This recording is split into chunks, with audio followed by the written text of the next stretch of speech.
Welcome to Thursday Night Knives. I'm Bob DeMarco. Coming up, we're going to take a look at some new knives in my state of the collection, including some new off-grid knives. We're going to take a look at the new Urban EDC knife by Trevor Berger. And then long-term collection strategy. Do you have one? Whether you're a collector or not, if you have more than, we're going to call it 5 knives, you have a little collection anyway. You might not consider yourself a collector, but what's the strategy? How do you do it? Dion Page, good to see you. Hello, Knife Junkies, he says. Hello to you, Dion. Good to have you here. B Shady 22. Excellent. Here we go in about 20 minutes. Well, 20 minutes are up, sir. Good to have you. Mike Flamian. Hey, Knife Geeks, he says. Hello, Mike. How you doing, man? As always, a pleasure. Dave, the Sold Sword Blade Reviews. Hey, Bob and Knifeaholics. Tuning in to understand my collection strategy. Oh, dude, I know what your collection strategy is. All awesome all the time. Nick Martino, good to see you. Happy Thursday Night Knives, he says. Hey everyone. Blade Ogre, hello. How you doing, Blade Ogre? Chris is here with his 7 knives in pocket. Kevin Moore, how's it going? The big guns. Good to have you here as always, sir. Evening, folks. Blame Dexter. Hey, yo. Good to have you here with your eyes a-glowing. Is that eye shine or are those glowing eyes? Hero Sticks, how you doing, sir? We're going to take a look at a couple of 3 of the knives you sent me to check out that I've been smitten with, especially. Kep McNessart, always a pleasure, sir. Good to see you. Good evening, Bob, Jim, and Junkies, he says. Junkie Cut, I'm sorry. Good to see you here. Junkie Cut. I saw you last week and in some comments. Byron, always a pleasure, Byron. Hola, Roberto y Jim. Cinco de Mayo. Oh, that's right. And Thursday Night Knives. Here's to you. You know what? Before the show, I was like, I ran upstairs, got to get another cup of coffee. I brewed some especially bitter coffee, kind of unpleasant, not the best. And I left my water upstairs. So the only thing I have to quench my thirst is bitter dark coffee. Nick, howdy, Bob and Jim. Oh, okay, I said that one. Happy Thursday Night Knives, he says. Adam Boyd, good to see you here, Adam. Drinking coffee in your car, I see. Never Enough Knives 007, good to see you. Happy Seiko Junkies. And man, that mace, that club you've got is super cool. He showed me, sent me a picture of a new mace he got from, was it Roosterfish Fabrication? Awesome. So cool looking.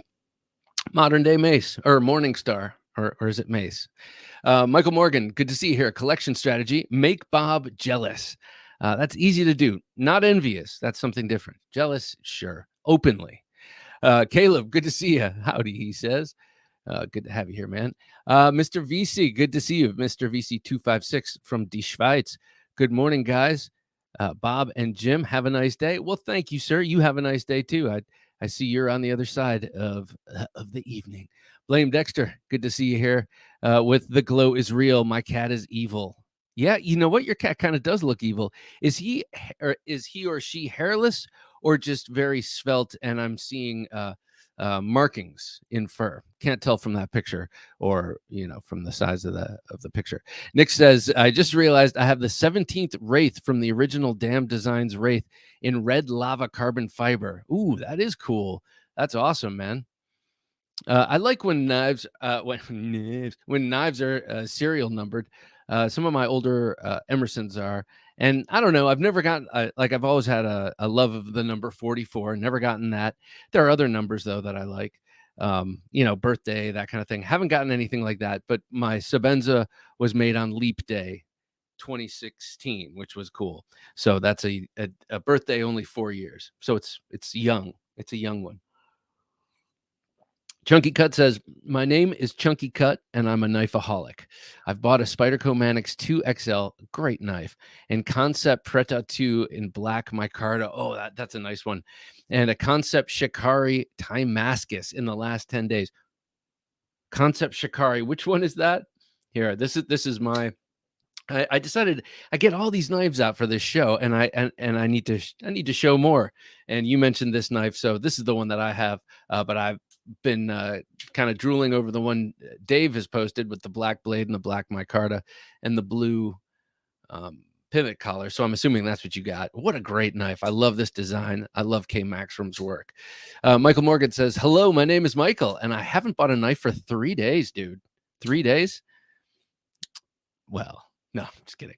That's okay. So what are your how often do you buy knives? That's a curious question that might come in later when we talk long-term collection strategies. Mr. VC256 says, "Oh, it's Austria. I'm sorry. Um, uh, Österreich, right? But almost. Indeed, the other side of the world, I'd say. Um, sorry about that. I spaced on that, but it's great to have you from there as well. My brother spent a year there for school and loved it."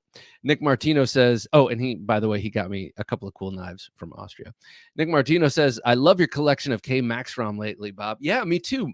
It's four strong, and I'm proud of that. There are a couple more I could get. I could get the large, the what is it? The large Pelican, which from Kaiser, which is in titanium, and I don't care for the way that looks. Now I'm sure once in hand I'd like it, but I don't like the swooping on the handles, and I don't like it as much as the micarta or the Preda 2. Ready for anything. Okay, so let's do a little pocket check. I want to hear what you guys were carrying today, guys and gal.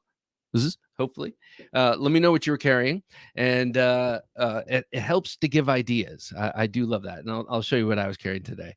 The gigantic and somewhat new to me Max Ace Storm King. Sandstorm K. Storm King would be cool, but the Max Ace Sandstorm K. This one is in K110. The original and high-end version of this is in a astoundingly sculpted titanium handle with a beautifully sculpted and fullered blade. But honest to goodness, I do like this one better. Having never held that one, I'd say this one is large and with steel, with big skeletonized steel liners and G10. I mean, I imagine this is about as light as this knife gets. And I know titanium is a light metal, but I'm still thinking this might be lighter than a titanium frame lock the same size, because it's a beefy knife as is, and you add all that metal. I don't know. I might be wrong about that. But I didn't use this knife at all today. I did use it as a comfort. What do they call those? The animals, the pets. Like when you, it's a term you use when you bring your dog on the plane. You're like, this is an emotional support animal. This was an emotional support knife today. I've flicked it open a lot while I was working. It did help me, kind of like a pacifier, focus and get through what I had to cut through something, start something new today. And it took I'm glad I had the Sandstorm K. It was for an abstract reason, but I'm glad I had it. Mike says, knives for this week are Frank Fisher Battle Randall 14. Frank Fisher. Frank Fisher Battle Randall 14. So Frank Fisher knife, amazing. I'm not sure what the battle looks like. The Randall 14, I love that. That's the attack.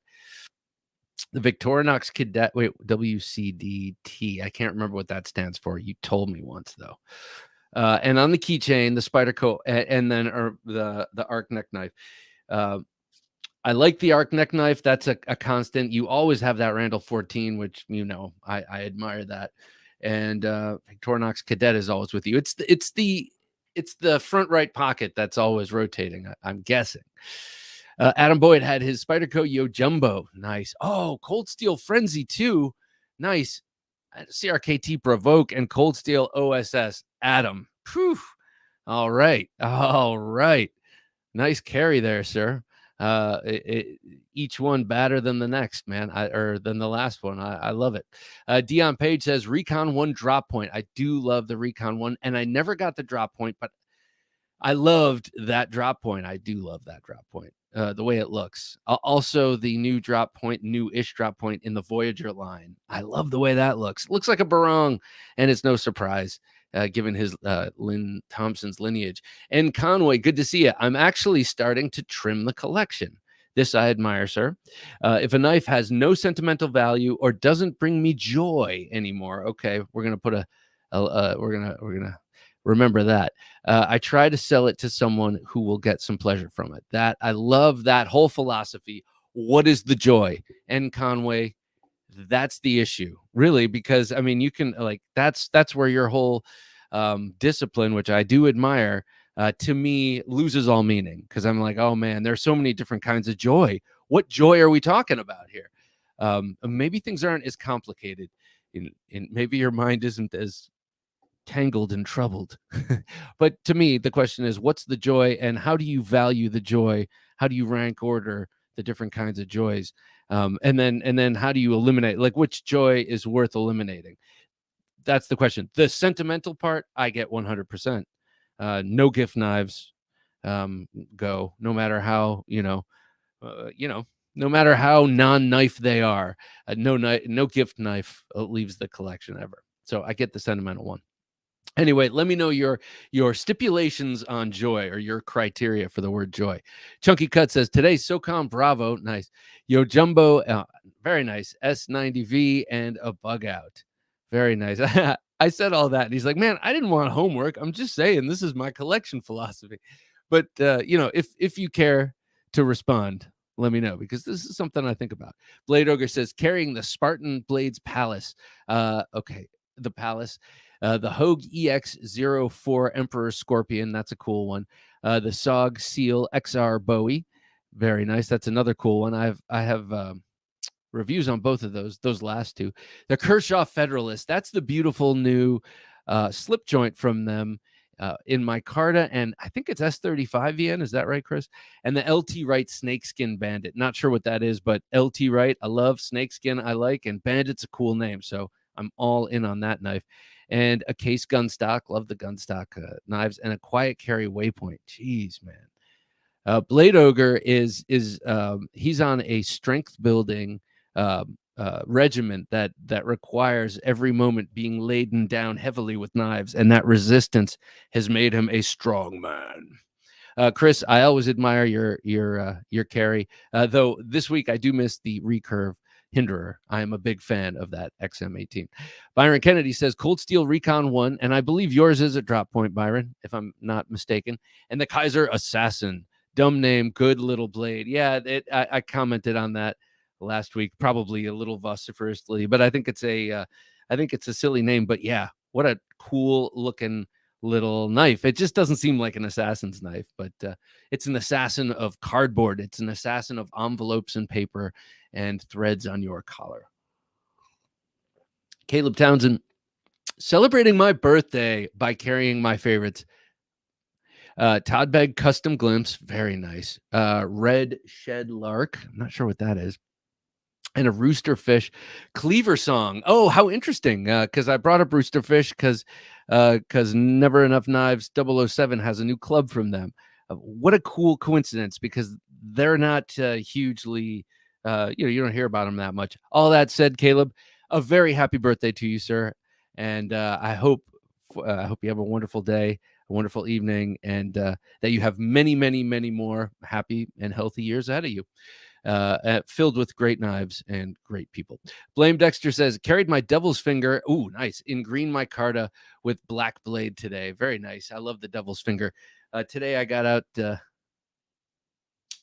my own little devil's finger right here. Oh, this is the Drifter. What am I thinking? Devil's finger. Which I know I have a devil's finger. I just can't think of which one it is now. Troublemaker. I like your avatar. But anyway, the Finch knives, man, I'm starting to lose. I've fallen way behind on my Finch knives. They just keep coming with the sweet knives and showing off prototypes for the future. And it's a little mind boggling. I'm getting a little like, man, slow down. They got a lot of great knives. Every design I see, I'm like, another great design, another great design. They're coming out with some slip joints. They were showing off some prototypes for slip joints and designs for, I don't know, lots of other cool stuff. Lots of other really cool looking stuff. Troublemaker says, Microtech Sigil 6 Murdered Out Black. Oh, that sigil is cool. That is a cool design, for sure. Let's see. Never Enough says, today was the Manix 2 XL. Very nice. The Cayman XL. Awesome. The Tangram Vector. The Vector, is that their button lock? Oh, my eyes. Everything is dry. And the Swiss Army Knife Tinker. Very nice. Is the Vector, I think that's their whatchamacallit. Lonely Stacker 777. First of all, good to have you here. Second of all, thank you. I really appreciate that. And I'm going to salute you. Lonely Stacker says long-term collection. It's silver stack heavily. It's it's silver stack heavily. Very nice. Okay. I have a little, just a little. Just enough to defend. This is for you, Lonely Stacker. This is a actually, I'm gonna do something else. No. I am gonna use. So, Lonely Stacker, this is one of my favorites that I just pulled out. I haven't used in a while, but something about its saxness had me going to it. Usually, I pull it out to use it because we travel and use this as a chef's knife / camp knife. But I wanted to pull it out today because it reminds me of a sax, and so I don't know why. Sack, I don't know. Anyway, sir, thank you very much for that. Here you go. That's for you. Woo. I don't know why I made that noise. I don't, but I love this thing. This is the Off-Grid Knives Grizzly. I highly recommend this knife. This is a great, if you're a folder guy and you have no interest in fixed blade knives, this is an excellent one to get. A very utilitarian, and I got to say for myself personally, aesthetically pleasing knife. But it's a great one to get because it flexes from great outdoors knife to great kitchen knife. This thing makes a great kitchen knife. And so if you're traveling, camping, or anything like that, where it's possible you could need a knife for cooking and for other things like hacking at trees or whatever, this thing is awesome. It is Aus 8, so you might not want to hack too hard, but Aus 8 is pretty forgiving. It's a pretty soft stainless steel. It's probably less likely to chip on you if you have to have a stainless. But this is a great all-arounder, so I highly recommend it. Thank you, Lonely Stacker. Dave says carrying the new Benchmade shootout. Yeah, you're on a little tear with the Benchmades, I noticed, or with the fronts too. And you had and the Max Ace Goliath 2 in green micarta. Man, these Max Ace knives, they could really make me poor. Mr. VC256 says, today I got a CJRB Feldspar button lock, a Kubi Nova frame lock, the Swiss Army knife Pioneer X. Very nice. That's Pioneer with the scissors. I have that one. I like that a lot. And a self-made fixed blade. Excellent. I'd love to see what that looks like. I'd love to see your self-made fixed blade. Today, I actually, I'll finish my pocket check, and then I have a new CJRB to show you that I got in a trade that was initiated on last week's Thursday Night Knives. So it's kind of cool to have the knife to show off. Okay, so besides the Max Ace, I had work, and I officially went back to my old neck knife. And I'm happy because it's a great knife, but it's heavier, and I miss the Bastinelli that I lost on my vacation. But hopefully that Bastinelli is in the hands of someone who needs it, maybe has a scumbag boyfriend or has a dangerous job early in the morning, has to ride the bus or whatever it is. So hopefully that Bastinelli diagnostic is around a good and righteous finger and not some scumbag and not some little kid inappropriately young. But anyway, started carrying this again behind my work ID. And yeah, it's heavier. I feel that it never felt like a heavy knife until I swapped it out for the diagnostic, which doesn't have the micarta handles.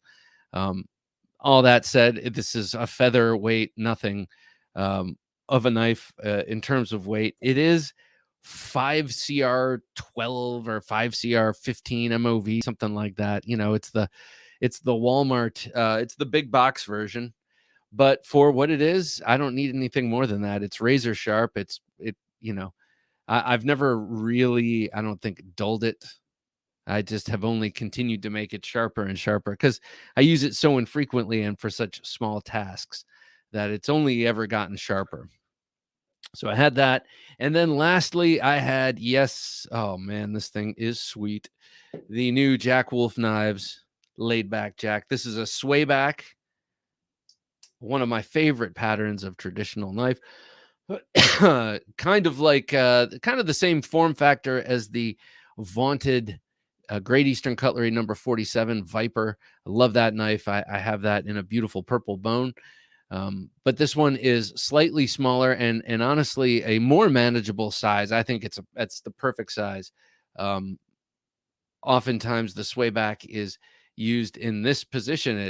It's the shape of that blade not only, or the shape of that handle not only sort of follows the blade, but also gives you a curve that works for the blade in reverse for like peeling fruit or working on small things in this way. Of course, you also can very, very comfortably and easily use it the other way, but fully hollow high height, full high hollow grind, and super, super awesome knife.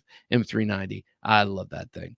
So yep, that's what I've been carrying. What about you guys? What else have you got? What else have you got today? And what's new in your collection? Kep McNeshart says carried a Tops Camp Creek. Very nice. The LT Wright next gen, a Finch Chernobyl, and I am loving that one, and a Buck Cadet. Buck Cadet.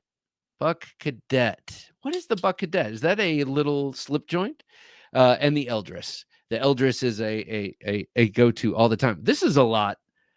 A Tops, an LT Wright, a Finch, a Buck, and a Mora. That's 5. That's a solid carry, sir. Paul Brown, good to see you here, sir. Cold Steel SR1 Light. I like it. I love those SR1s. I always wanted the Tonto of that. Never got around to, or haven't gotten around to getting it yet, I should say. Jay McConnell, good to see you here, sir. Evening, fellas. Still carrying the Shiro F95-0. Well, I know why that is. And a small small swell center jack. So I think, is this one of the ones out of the vault, the swell center jack? I think that might be their vault pattern this year. Chunky Cut says, I think I'm trying to stay under 25, maybe down to 20 carry folders, not counting gifts and heirlooms. But rules are made to be broken. Sir, I couldn't agree more. Now, the number thing is somewhat arbitrary, but you got to be somewhat arbitrary. And I've always thought it interesting. The guys who used to do Knife Thursday, I don't know if anyone here remembers that, but I think they all stuck to collections of 12, a dozen like custom knives. And yeah, pretty cool. Aberdeen Blades, good to have you here, Aberdeen Blades. Hello, everyone, he says, and claps. Well, hello to you, sir. Michael Morgan carrying 2 knives, the Migaron Valona, 4.2-inch blade, 9-inch overall. Nice. 14C 28N tie clip, $54. Nice. And the Otter Messer, I love that. Large sod buster. Oh, I was thinking of something else. Sorry. With carbon steel and smoked oak handle. That sounds awesome. That Otter Messer, I was thinking of that cat knife, that German cat knife, which I've always thought is cool. Lonely Stacker 777 says, still filling my pockets with the Swiss Tool RS CRKT Ritual and the Guardian Tactical Recon 035. That's nice, man. Well, nice to watch other people in video use theirs because I've never actually held one. But that whole idea of having ceramic bearings under that switch just sounds like a great idea. Blame Dexter says, my collection philosophy is if I like it enough, I buy it. If I keep liking it, it stays. If I stop liking it, then it gets banished to the shadow realm where there is, what do they say? Where there is wailing and gnashing of teeth. My cabinet, my room. Oh, well, they're safe in there. Here's a new one. This I got in a trade last week with Chris. Chris, I don't remember if you use your last name in your thing. So I'm just going to use your first name. But Chris, I mentioned the Scoria and how I wanted one. And Chris said, hey, I have one for you. Name your price. And I said, well, let's do a trade. This one is AR RPM 9, which I'm very excited about. My first knife in this blade steel. It's got a very thin ground blade. I love the shape of this blade. That swedge is so nice. It's a very, very thin and slicey knife. And the whole blade is thin. It's got this nice maroon micarta. I love the black and the maroon. The micarta is contoured, but also just very thin. The whole thing is very thin. You got a titanium clip, and it feels great in hand. You got nice action there. It's a slightly, there's a slight bit of detent lash in this one, and so it gives it an ever so slightly sluggish feel compared to most modern Chinese folders of today. But it just ever so, ever much so, ever, you know what I mean? Not very much. Love this thing, and thank you for the trade. Awesome trade. He ended up getting my riffle in 14C28N and my Carta. So a pretty great trade, and I'm very happy to have this thing. Now, why do I seek these knives out or collect these knives when I'm always saying I'm just gonna stick to the very best that I can afford and have fewer knives and refine and reduce, or reduce and refine, as Epic Snuggle Bunny has said many times, uh, and yet I find myself seeking out every knife I can. It seems that strikes my fancy, and if it lands in my collection, man, it is like that outer realm, that outer dark realm where there is wailing and gnashing of teeth, and they will never leave that hell red tool chest in which they live, because I have them captured now, including their souls. Have a nice day. Good to have you here. My plan is to be more selective with my purchases. That is what I'm talking about, man. But what does that mean? Define it. Have a nice day says, also, if there's something that I don't care for, I donate it to various veterans organizations that I'm affiliated with. That is a great thing to do. That especially with the veterans, but also just giving knives away is a good thing to do, especially. And this can be self-serving in a lot of ways. You know, I recognize that, but say, maybe not this knife, but say another knife, like you know, say a Kubi knife. Vikings are pirates too. Love the big blade. Very nice. Uh, say that this is like a Kubi, and I want to sell it. It almost doesn't make sense to sell it online and then send it, because it's barely worth the money at a certain point, especially if you're the second owner or third owner or whatever, and the knife has gotten some use, right? So you take that knife, that still awesome Kubi, but just maybe not worth top dollar to another knife collector. You take that still awesome Kubi, you give it to that guy at work that sits next to you, who you know, you think is cool. You know, here, man, take a knife. There is almost no one, women included, everyone. There's no one who's you know, maybe some people might balk a little depending on the type of knife. Some people might find that aggressive. I get it. But you give someone, you know, something like this, say you want to get rid of this, you give someone that. Who's not going to look at this and just love this thing? Not only because it's cute, because it looks good and it's beautiful, and it harkens back through our genetics, our DNA, to our earliest stages. And you know, it is knife, and people like knife. Byron says, perfect balance on the OGK Grizzly for food prep. Yes, I agree on the off-grid knife for food prep. Couldn't agree more. And then you have all of that surface, all this surface area to scoop up the ingredients. Say you just diced an onion. You can get almost that full onion on that as you scoop it up to drop in your pan. Professor EDC, good to see you here, sir. Bob, Jim, fellow knife junkies. Hope everyone is doing well, enjoying this awesome show. Always a pleasure to have you here, Professor EDC. JN says, what's up, y'all? What up, Bob and Jim? A pleasant good evening to you all. Well, to you as well, JN. It's always good to have you here. And your witty banter is always appreciated. Professor EDC says, carried my new Jack Wolf EDC laid back, sway back, and the Benchmade 940. Very, very nice. Two extremes in terms of blade geometry behind the edge, right? The 940, which is somewhat robust behind the edge, and then this, which is like paper thin behind the edge, with all that room to sharpen up. Love that sharpening notch. Nice choice there, Professor. I like the contrast. Have a Knife Day says, I went to the California Custom Knife Show, spring show in California.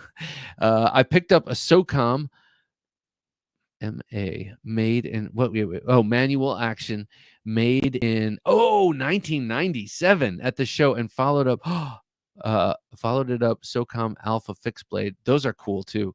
I carry the same I like to carry the same maker, fixed and folding. Well, you know what? Okay, so I don't think I've ever officially addressed that. I have some very tight rules about carry. But I've never gone across, like when I'm in folder, when I'm thinking about the different folders I'm carrying, never the same blade type, rarely the same lock type, never the same manufacturer and all that. But I never thought about the fixed blade and how that fits in, because most of the fixed blades I carry don't have requisite folders. So, man, you made me nervous there. But I think that I gotta say, if you go back to that last comment, Jim, about the SOCOM. I've wanted an old SOCOM for a long time, and in a strange way, a mini one of the smaller ones. They used to make SOCOM both in Tonto and Clip Point back in the '97 and in the 2000s also. But back then they made the mini version of the SOCOM. So cool. I remember I first saw it. Nuttin' Fancy would carry it in his flight suit. He used to fly KC-135s. Is that what they are? KC-135 Stratotankers, refueling other airplanes. And in his flight suit pocket, he carried a mini SOCOM. I thought that was the coolest thing. Still do. So congratulations on that amazing find. That is awesome. Nick says, and another thing, guys, don't forget to check out your screws on your knives every once in a while. Yeah, it prevents anything bad from happening. That's funny you should mention that, because that's something I meant to do with this Scoria yesterday. Not that I don't think Chris McNair takes good care of his knives, but I just wanted to. This is one of those knives that's so smooth that you're suspicious. I'm kind of like, I was like, no, it's still tight. What is it? Maybe the screws are loose. So I have to do that just to put my heart at ease. Ed Harrison, good to see you, Ed Harrison. Jumped up to say hello, Bob and Jim. Hurting in my back. Got some rest. Good night, everyone. He's getting some rest. Stay safe and keep them sharp. Thank you. I'm so sorry your back hurts, man. When your back hurts, that's like central control, or it's like engineering on the spaceship, right? Or on the ship in trouble, because it's at the center of everything. Get your rest. I hope you feel much, much better. Godspeed, sir. Big Perm, good to see you here, Big Perm. Carried my CRKT APOC today. Not happy with it, though. The blade keeps opening while it's in my pocket. What? So it's got to go. What's the APOC? What is that? I don't have my good keyboard. And I need a different keyboard. And it's over there. And I'm not going to do it. But the APOC, I'm not sure which one that is. But it's opening in your pocket. That's not good. I mean, that's terrible. How can that be happening? JN said, I guess I would know if I knew the knife. JN says the two native chiefs, Rex 45, G10, and S90V carbon fiber. Very nice, man. So that's breaking all the rules. Thank you, Jim. Thank you. Oh, so this one was designed by someone, Eric Oakes, I think. Yeah, this was designed by Eric Oakes. It's a very stylish knife, man. That sucks that they took this this celebrated custom knife maker, licensed his design, and then botched it so badly. I see it's on IKBS bearings from that little logo on the blade. So that's weird that it's popping open, right? Jeez, man. That's dangerous. You could really slice the hell out of yourself. And then if you had it tipped down, holy mackerel. You just sit down. Ooh, that could be awful. Oh, S110V, the Manix 2, Eldris, and some other stuff. Ooh, wow. Tomahawk. I'm guessing Tomahawk. Hag90 says, hi, the Knife Junkie. Good to have you here, Hag. I'm going to sharpen lightly and strop my SNG PD1. Oh, very nice. While catching the show. Been processing lots of fruit lately. 3/4 grind on my my fractal camo. Very nice, man. SNG. So I have an SMF in the concealed carry format, and I really like that. I used to, the only other Strider I ever had was the SMF in Lego, and that was too blocky, too big, too uncomfortable for my medium-sized hand. But as soon as you take the radius off everything with that concealed carry version, the CC version, it's awesome. So I really like it. Don't you have a Sea Snake, Bob? Thought you did. There are AR. There. No, I don't. I had one in on loan, and then I've always meant to get one, and it's one of those things that I can't believe I haven't gotten yet. Actually, that might be a good one for behind my work ID, though it might be a little too big. Can't go too far below the tag. Nick says trading is fun. Yeah, I think trading is fun too. I do.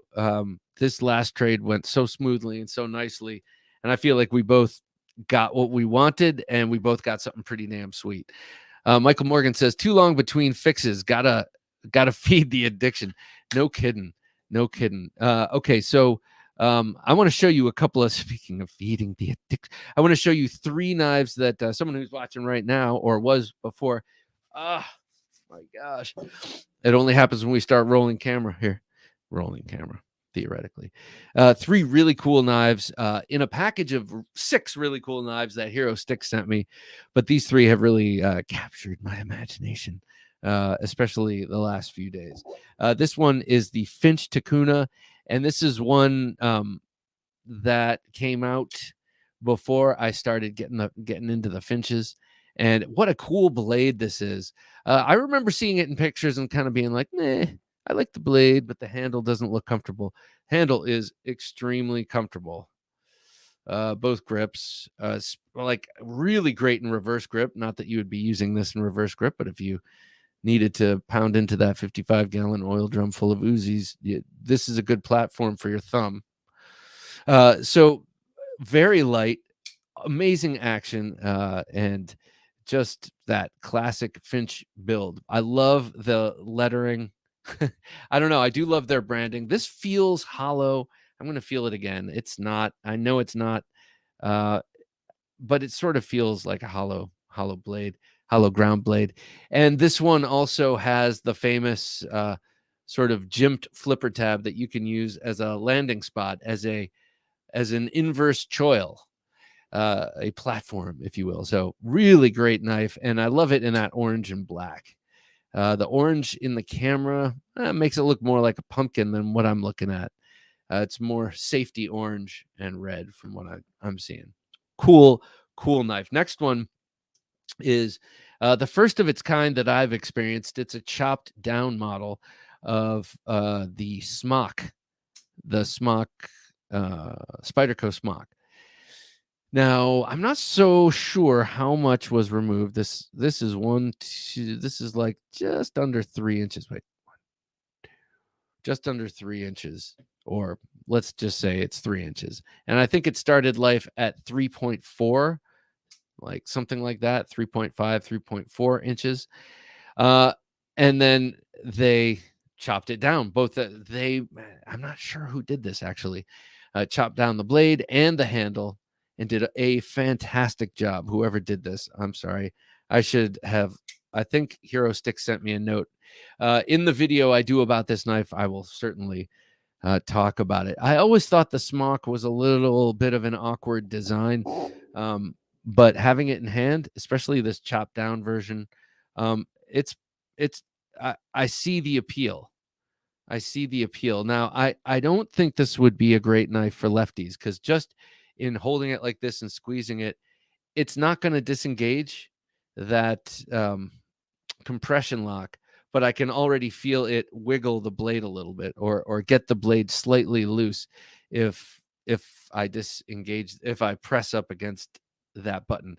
Now, the one of the USPs about the Smock, there are 2, I think, that really nice slicey hollow ground blade, and then the other is this button lock, this button extension to the compression lock. So this is a compression lock, just like on the back of a Yojimbo or PM2, but instead of having that little tab that you squeeze, this, you just push in that button, it squeezes the tab for you, and the knife goes back in. Now I'm not sure. Yeah, so this is a mod right here, I believe.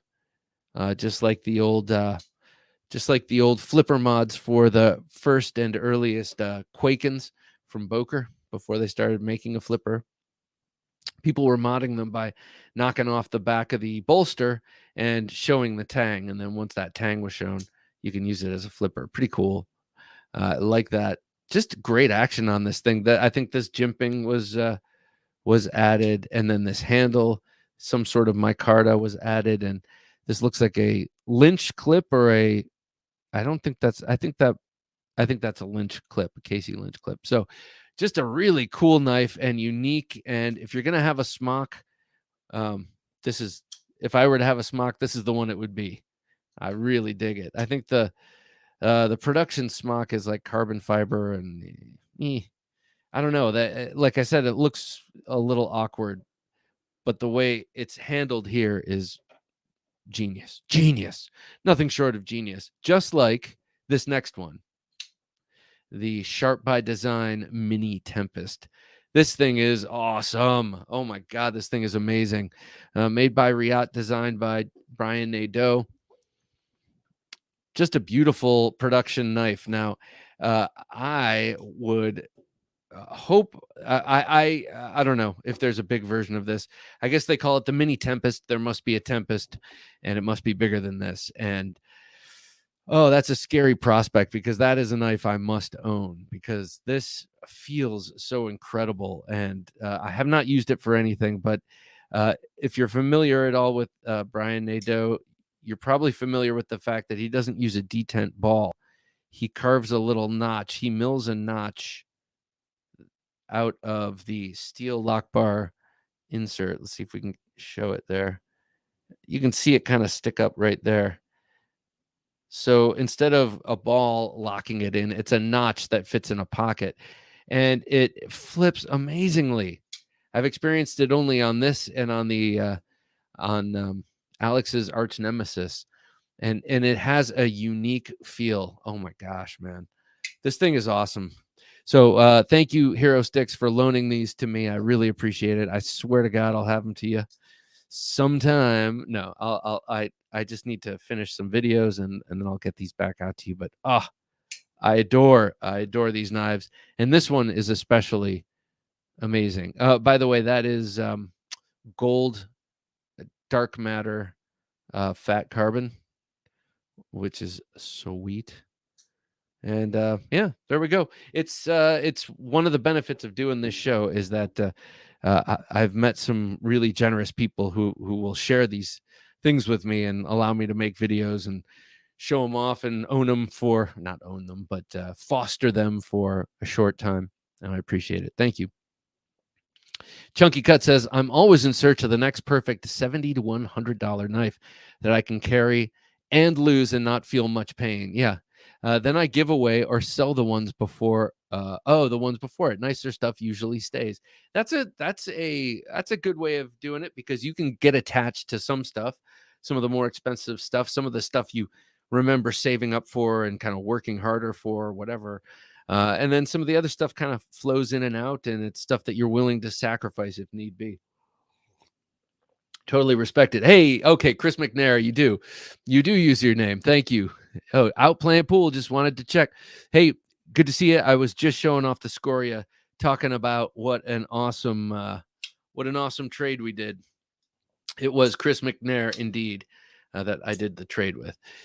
So good to have you, man. I hope you beat them at pool. I don't think any of my juju will help, but not for nothing. Here it comes to you. There you go, man. I hope you beat them all. Make them all wish they never went out tonight. Dion Page says, my old collection. Good to have you here, and thanks for checking in, man. Dion Page says, my old collection strategy was never to buy a knife I couldn't use hard, and then I bought a Rough Rider Armor Hide 6-blade Stockman, and it all changed. Life is always changing, so my knife collection will too. Dion, are you suggesting that Rough Rider showed you that that you didn't necessarily need like an expensive hard use knife. Hero Stick says, lots of work around the house today, carrying my Cold Steel 8010, an awesome choice. QSP Penguin in blue denim micarta. Speaking of Hero Sticks and blue denim micarta, another one of the knives that he loaned me, is the Beluga. Oh, God, man, that blue denim micarta is just gorgeous on that knife, and I imagine will only get more beautiful the more love that handle gets. Big Perm says, oh, it's got VEF serrations. Okay, I think it was hitting the flipper tab when I would sit down. The D10 is terrible. Oh, that sucks. You know what? I would offer, give them a second chance, send it back, and see if they can make right. And if not, you got to turn your back on them. Never Enough Knives 007 says, I also enjoy stropping and sharpening while listening to others. Thank you, man.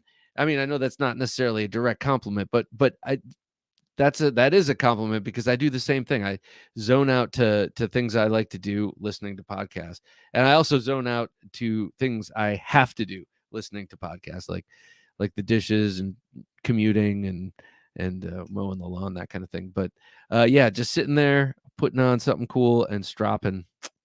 I love the thought that there are people out there doing that. So thank you all for watching and being here. I do appreciate it. Hero Stick says, so happy to have gotten these in your hands. Oh my God. Yep. Thank you. So happy to have had them in my hands and to still have them, but not for too much longer. I love the Tacuna, says Ketmuk Neshart. Me too. It's it's just the right bit of charm, but also stout. It's just got a great feel and construction and design. The Tacuna was the last Finch I bought, ironically, but it's become one of my faves. Yeah, it almost has a recurve, essentially has a recurve. It's got a downward angling blade. If you look at the top of the spine of the blade and the spine of the handle, and then you look at the edge of the blade, it comes down to that belly, but leaves a bit of downward angle to that flat, which essentially makes it a recurve without having a recurve and without having to sharpen it. Great blade shape, says, and Chunky Cut says, later all obligations insist. Chunky Cut, thanks for joining us, man. Join us next week.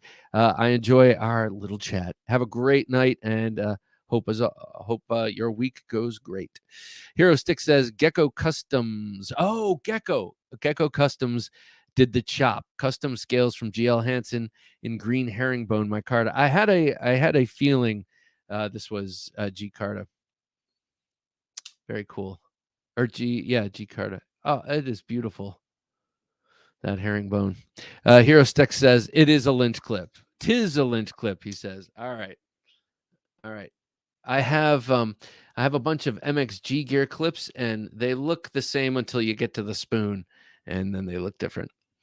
The Smock is pretty cool, but the ascot is preferable in polite gatherings. Yes, indeed. An ascot, indeed.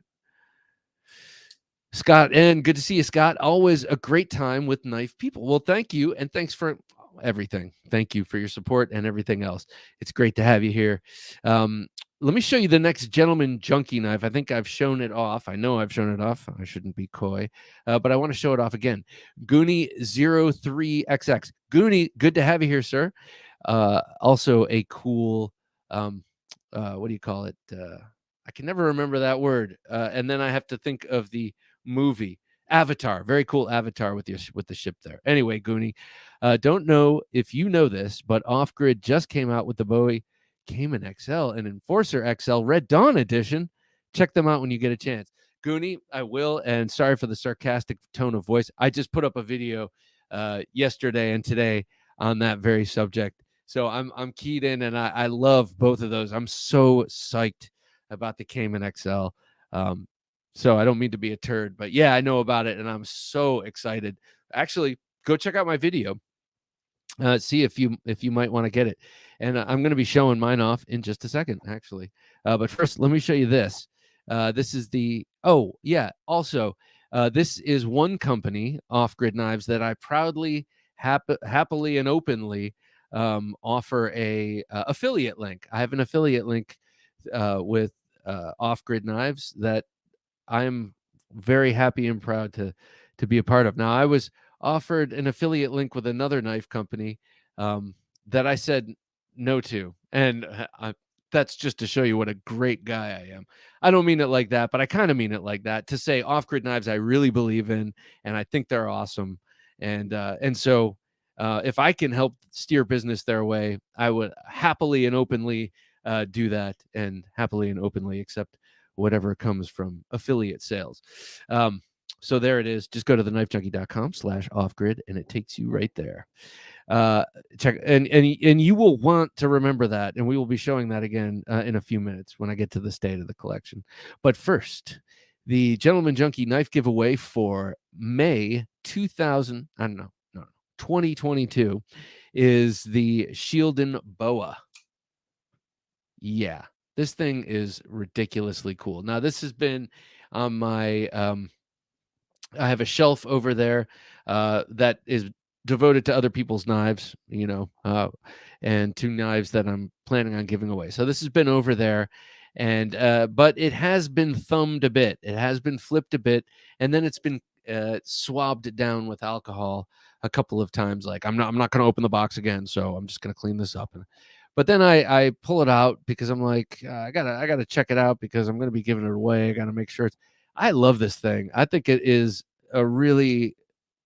I love the blade. The blade is super cool. I mean, I do like the sculpted G10 handles. They're contoured and visually a little busy, and I don't need this kind of, like, if we're being totally honest, I don't need that texture to hold on to the knife, but it feels good for indexing. The handle is great. The clip is not deep carry, but I like it. It's got great action. It's got great lock bar access. It's got all this great stuff going for it. A blade. Wait, what is this blade? Oh yeah. Wait a sec. I can't remember. Oh, it is D2. All right, sorry. K110 or D2. I couldn't remember. It is D2, and look at that shape. It is a I'm going to call it an abrupt clip Tonto. That's a stupid name, but it's like a Tonto with a clip point, but or also it could be a worn toe. That's like a Warncliffe Tanto, a worn toe, something, I don't know, but it's real sharp, and it's got two very useful and distinct edges like a Tonto. So this is the Gentleman Junkie knife giveaway for May 2022, and I'm really excited for whomever gets it. It also comes in a where is that thing? Oh, here it is. It comes in a pouch. I'm sure you're not going to carry it in this pouch on your belt, because who would? But you're going to travel with it. You're going to leave this in your truck, or you're going to leave it in your backpack, and you don't want it to get jostled around and banged up, or what have you. So you put it in here, you throw it in your bag, you throw it in your truck, or you don't use it at all for the knife, and you have a Leatherman, and you just pop it in there. This is kind of like a Leatherman pouch. So there you go. How do you do this? You go to the knifejunkie.com/Patreon, and that's where you can sign up. If you have any interest in signing up at all, please consider it and go check it out. We have 3 levels of support: $3 a month, $5 a month, and $10 a month. $10, you're a gentleman junkie. $5, you're a traditional, or you're a tactical junkie. And $3, you're a traditional junkie. All awesome and all much appreciated. So there it is. Thanks for that. Let's see. What about your long-term collection strategies? I bought the BRS Apache button lock, and I have to be honest, I haven't been able to put it down since I received it.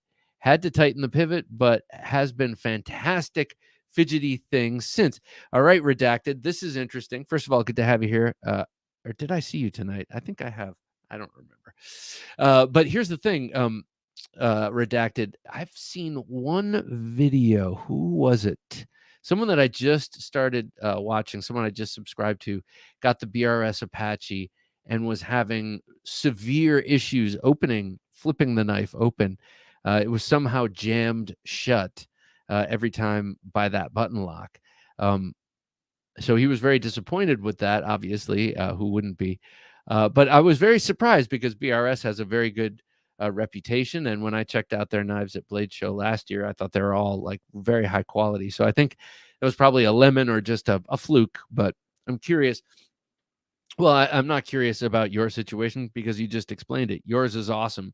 Took a little bit of tweakage, but it's awesome. So I love the look of that Apache and the fact that it's in button lock. I love people. I love that all these companies are going button lock crazy.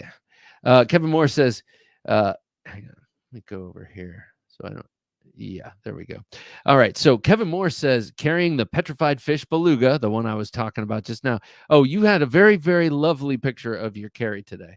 Actually, I remember seeing the beluga and the Quill XL. The Finch Cimarron, that's a cool knife. And seeing it next to and it's one of the larger finch, one of the longer finches, and seeing it next to the petrified fish beluga, it really showed off how big the beluga is. That is a chunker, but not heavy. Just a broad plan form. Quill XL and the Victorinox Cat in blue A-locks. Very nice. Cat? What's the cat? I don't know that one. Or Vicky Cat, Victorinox something. Dirtoy, good to have you here. Kaiser Roach in my card. I do love the Roach. Though, okay, but I'll talk about that in a second. Benchmade Griptilian Sheep's Foot, my favorite Griptilian blade shape. This is the best part of Thursday. Oh man, thank you. I'm thrilled that I could help. The Kaiser Roach is interesting. That was a gift. I got one as a gift from BJ Hill a few years back, and I thought that was a really nice gift. He kind of tested it and liked it, but was sending it along, and I kept it. I really liked it. I put a little bit of mileage on it and really marred the coating. So I was like, I can't get rid of this now. And also BJ gave it to me, so I wasn't planning on it anyway. But I wanted to keep it pristine originally. I find the little bump towards the pinky a little off-putting. That's the one part about the design I don't like. So I have been contemplating for a while, since I've already marred the coating on the blade, of attempting to grind away that. I have decided over and over not to because I don't want to mess it up. And I don't have the proper tools. Everything I have is very high speed, and I don't want to take high speed tools to that. So I do love the blade of the Kaiser Roach. I always kind of wish the handle was ever so slightly less bumpy at the end. JN says, I just realized that the blue denim micarta makes a gentleman's knife in Canada. That's funny. Caleb Townsend says, I don't really have a strategy on collecting. I buy the knives that catch my eye. If it stops bringing me joy, I sell it for something else. Here's that joy again. Interesting. So yeah, catch your eye. Me too. It's got to catch my eye. Here are a couple of knives that catch my eye.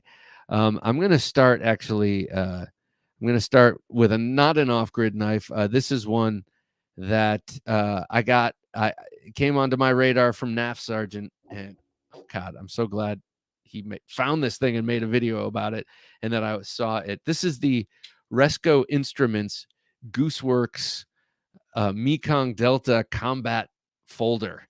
That's a mouthful there. Resco Instruments is a company that makes dive watches, like a boutique watch company that makes dive watches that a lot of famous, celebrity knife collector or watch collectors like. And they decided to make a knife, and NAF Sergeant got one on the secondary market, and the one that he was showing off had a micarta inlay here, and it had a hollow ground blade. This one is flat ground. And a couple of differences, but it was basically this knife. And how he described it, he was like the Holy Trinity, the Chris Reeve knives and Hinderer and Strider and even Spartan blades with their Harzy folder have a new stablemate. This thing is like a real classic hard use style knife. And man, I love this thing. It feels like it really legitimately feels like Sebenza meets Spartan Harzy folder. It is so solid, and it's got a heavy feel, but it's all of the titanium in the handle is very pocketed out. So there's those are pretty thick slabs though of titanium, and it's got a backspacer different from the other knives I mentioned. A big titanium backspacer, not that big, but so that adds weight. And then it's got this 4-inch long blade that is just, oh God, it's awesome. It's incredibly wickedly sharp, but it's got a somewhat obtuse flat grind, but like many Microtechs, just incredibly sharp, even with an obtuse backing, behind the edge. A real hard use knife. I gotta say, like I would trust this thing. So far, the feel of it is just, it's awesome. If it's glassy, the action is sort of that glassy, oiled glass feel. I don't know how else. Hydraulic, it sometimes is called. I've been carrying this solidly for a week, I guess. I think I got this last Friday. It arrived, and some observations. All of them are positive, and so far. And this right here, this blasted titanium, is sort of like a snail trail attractor. So this is going to end up looking like a plain Jane Sebenza, which I'm very much looking forward to. Here is a here are the 3 knives this knife reminds me of. So it reminds me of the Sebenza in feel and in stout build. Same thing with the Spartan Harzy folder. It has a similar feeling of just stout as hell. And this doesn't even have pocketing in the titanium slabs, but they feel, actually this Mekong Delta folder is lighter than this, but so similar feels, those two. And then this one is a knife that it really actually looks kind of like, which is, let's see what you think. Here is the zero tolerance. Here, I'm going to close them first. The zero tolerance 0640, based on the Emerson Knives Viper 5, I believe it was. But look at the outer contours, especially just west of the pivot. You kind of have those 3 angles, boom, boom, boom, and then where the thumb is, you have a slight rise, and then it comes to, and in a way, it's a kind of a generic, like you're just going to sort of arrive at that shape if you're designing a somewhat neutral handle for a knife. They squared off the back, and it's different but similar, kind of like the Rotten Evo is similar a little bit to a Strider. I mean, a little bit.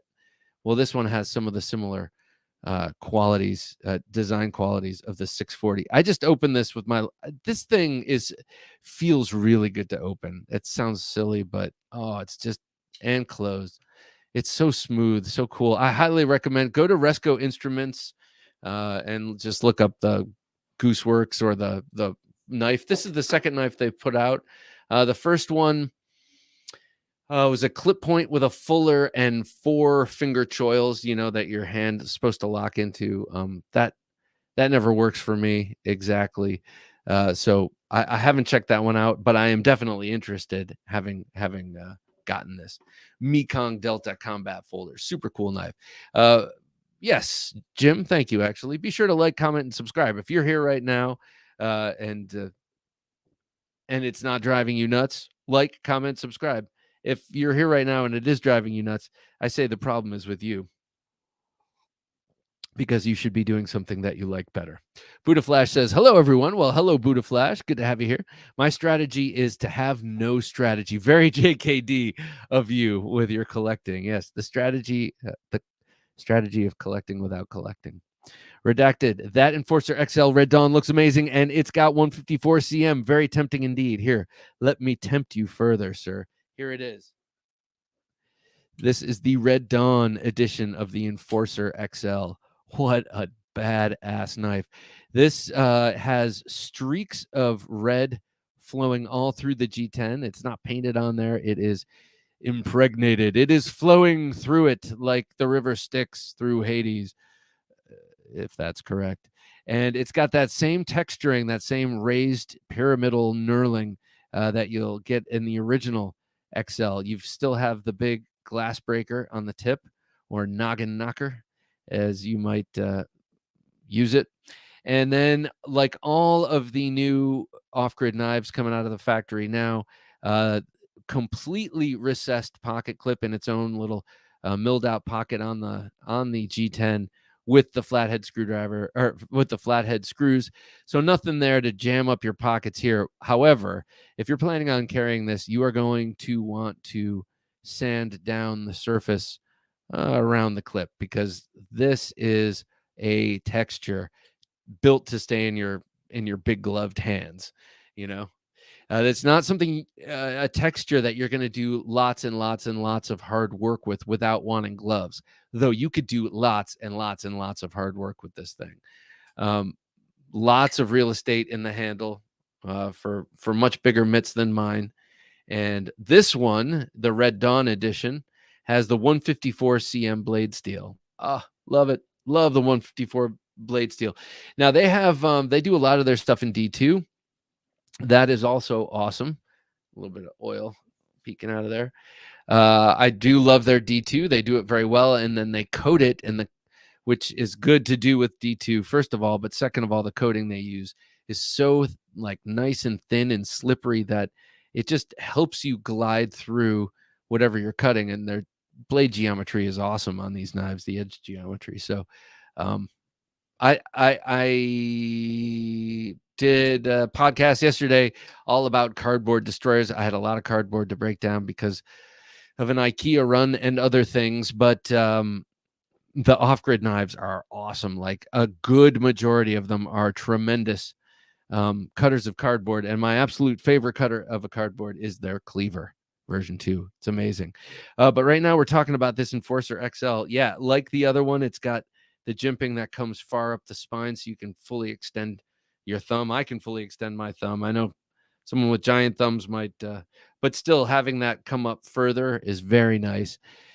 That is a bellied Wharncliffe. Some might call it a reverse Tanto, but they're wrong. It's a bellied Wharncliffe. It's got great action on bearings, and it has slightly different action from my other Enforcer, the standard D2 version, which is very, very, very smooth, and it's been fidgeted with quite a bit, but not used. I think I will be releasing that to the public at some point, because this one is so sweet. And the other one is awesome too, but this one is special. It's a limited edition. Definitely go to Off Grid Knives if you have any interest in it, and do it using our affiliate code, our affiliate link, which I proudly show you right now. And let me show you this is the Enforcer. This is the Enforcer XL. This one is the Enforcer. So this is a smaller one. Same knife, minus the glass breaker and minus the size. Very, very cool knife. And an interesting thing with this knife and this knife is that the Enforcer and the Enforcer XL are the same exact design, just blown up by some percentage. Same thing with the Rhino. And then the baby Rhino, he just reduced it by a certain amount to get that tiny little knife. And in both cases, that doing it that way, sizing it up, worked really well. Sizing it up by a percentage, and that's it, and not redesigning it. But with this next one, which I'll show you in a minute, with the Cayman XL, I think he did something different. But we're going to take a look at that in just a second. Let me talk about this. Enforcer is really nice. This is in D2, and that's 3 1/4 inch blade. This is a great EDC. This is definitely an awesome EDC folder, and you could definitely flex this into self-defense, self-protection kind of tactical use. But at 3 1/4 inches which is great ergonomics and the same sort of texturing, though they knocked it down just a little bit, knocked the peaks off, which they don't do with the XL, I don't think. So it's a little more pocket friendly in that way. It's way more pocket friendly in terms of size, but you get that same beautiful continuous cutting belly with a very stout and nice tip. This enforcer is so cool. I really like the small one, and I do love the big one, but for very different reasons. I could see myself carrying the small enforcer, the regular, the 3 1/4, a lot. And I generally don't tend to carry 3 1/4 a lot. Best Tech does a great job for off grid. I could not agree with you more. They do a great job for Vero Engineering. They do a great job for Best Tech themselves. Every Best Tech production I've experienced has been great. KF Boston, good to see you here. Happy Thursday, people. Well, happy Thursday to you, sir. I'm about to show you my latest. A little late, MEFP. Oh, okay, nice. 3V Eclipse, trusty SMF. Very nice. Check this out. Got this one right here. Oh, there's another one that I forgot that I forgot to tell Jim about, but I'll sneak that in when I'm done with this next one. Now, this next one here, I'm going to clear away the Enforcer XL. Here it is one last time. This is the Red Dawn edition in 154 cm, and that's super cool. Streaked through and through G10. Big knife, 4 inches in blade length. And then I'm going to get rid of this Enforcer, the great EDC here. And let me show you this. Everyone has been totally looking forward to this. This is the Cayman XL. It is a big, beautiful, comfortable, useful, menacing folding Bowie. So here we go. This is a 1, 2, 3, 4-inch blade and a 5-inch handle. And the handle, so we were talking before, I was talking before about how making large and small versions of knives can require the redesigning of a knife. I think that Kerry struck it lucky with his Rhino design and with his Enforcer design that he could just plug in increase or decrease by whatever percentage and then have everything remain the same, just a different size. With this, he had to redesign that handle. The blade looks almost exactly the same in terms of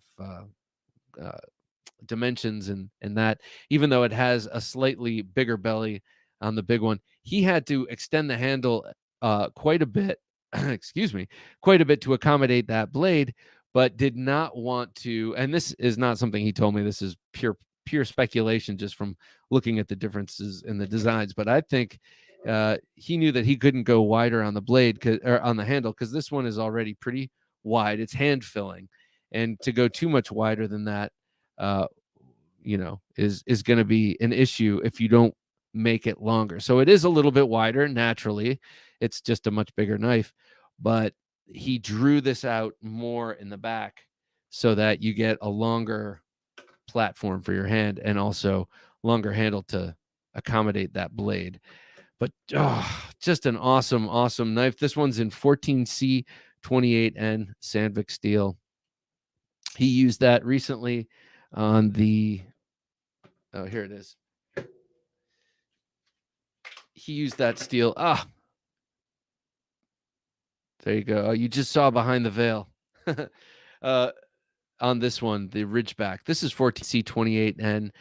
An interesting choice for a woods knife, I have to say. The jury's out as far as I'm concerned on the steel choice on this knife, though I did use it to hack down a sapling and it did a beautiful job. But I don't have the experience. I don't have too much experience with outdoors knives as it is, but mostly in high carbon steels is the experience I've had. So I was curious about how 14C would do as an outdoor knife, but I'm not curious about how it does as an EDC or folding knife because I have plenty of it and I love 14C. So I'm excited about this. I'm glad to see that this has 14C and not D2. I do love D2, but I think 14C is a step up. And I've had this for little more than 24 hours. And when I got it, it was reasonably smooth. And after flipping it, I don't know, under 50 times, maybe 50 times, it is smooth as butter. Same thing happened with this knife. I remember when I got it. It took like 30 flips, and it was like I had it for 10 years. Amazing. KF Boston says, I collect what I enjoy and hoard them all. KF, you're one of the guys, I think, who has said you never sell a knife. Is that right? I can totally respect that. Have a Knife Day says, I'd like to see more filed, rugged Spartan. Wait. I'd like to see a more filed, rugged Spartan folder. What do you mean by that? Filed,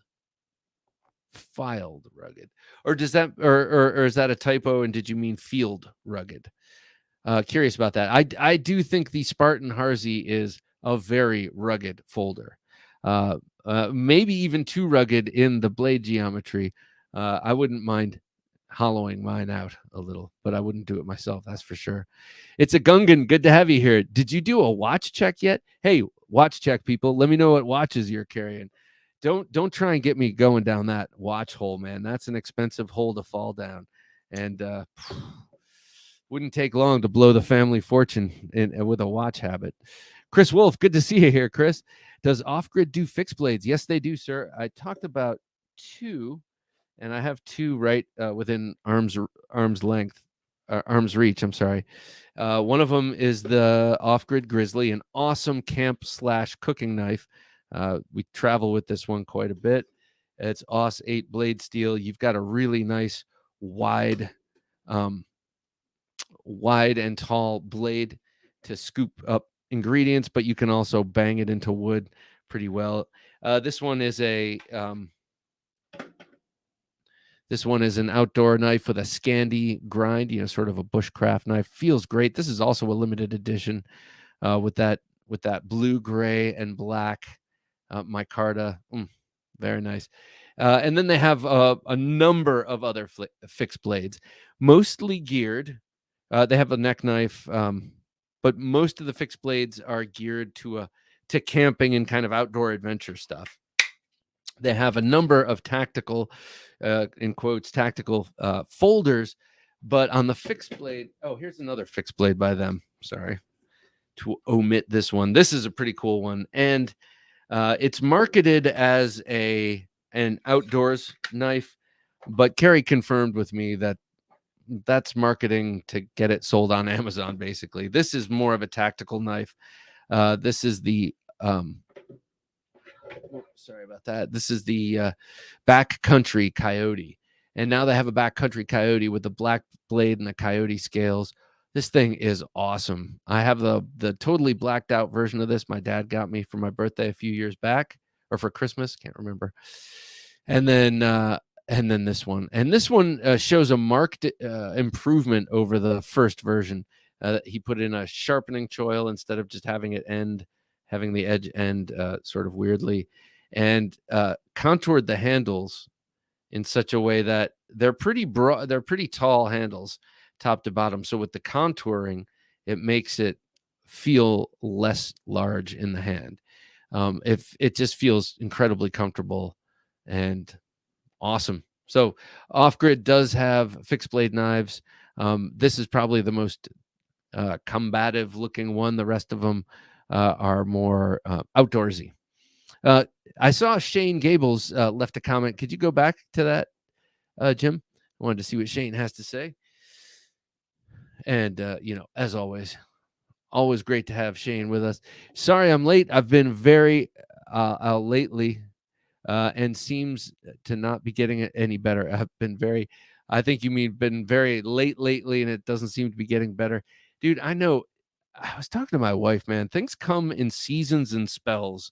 It's like, you ever have a clumsy day, for instance, where you're dropping stuff, or for me, I noticed that when it rains, it pours, just like the old Morton salt container says. When it rains, it pours. Hey, Shredder guys. We have Jonathan and Ezekiel. Hey, guys. Hope everyone is having a good night. Wow, we picked the right time to join. Yeah, man, we're talking Off-Grid. Have you gotten your Cayman XL yet? I'm sure if you haven't, it's way in the offing for you guys. This thing is awesome. I am loving it.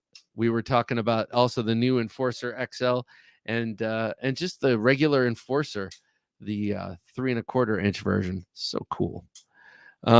Also, I got so this one, by the way, this one was another one that was doing duty today at work and helping me just get through, my more emotional support blade of the day. Ketmick says Mora Garberg is 14C28 and it can handle everything I've thrown at it.